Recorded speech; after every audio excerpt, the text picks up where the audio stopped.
course. What's happening at Bowdoin? So I'm Miles. I am a senior at Bowdoin College. And a few years ago, I helped start the campaign to divest the college from fossil fuels.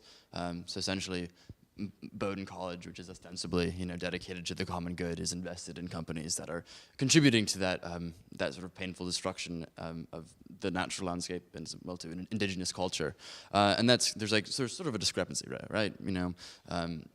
And so after 2.5 years of campaigning and more than 1,000 student signatures, we were able to present to our board of trustees last month, sort of recommending fossil fuel divestment.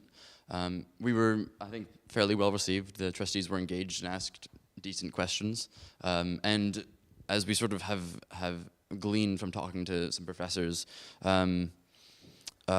the trustees went to our president and asked, is this a good idea, should we do this? And the president said no. And the president has sort of been our biggest obstacle in this fight for a long time, so that wasn't anything new. The president is also outgoing, and so he's going to graduate when I do in May, which leaves some room for maybe some movement next year.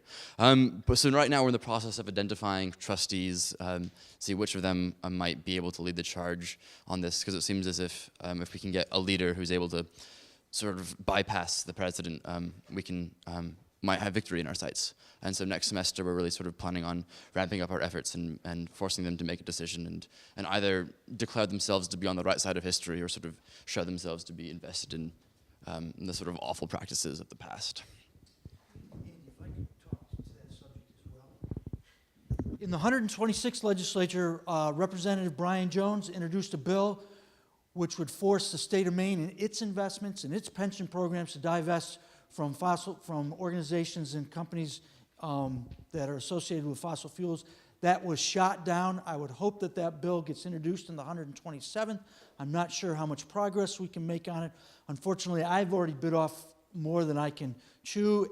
If you out there as constituents would like to see a bill of that nature move forward at the state level, I certainly can offer you plenty of names of legislators who may be interested in sponsoring that legislation to divest from fossil fuel companies. Thank you.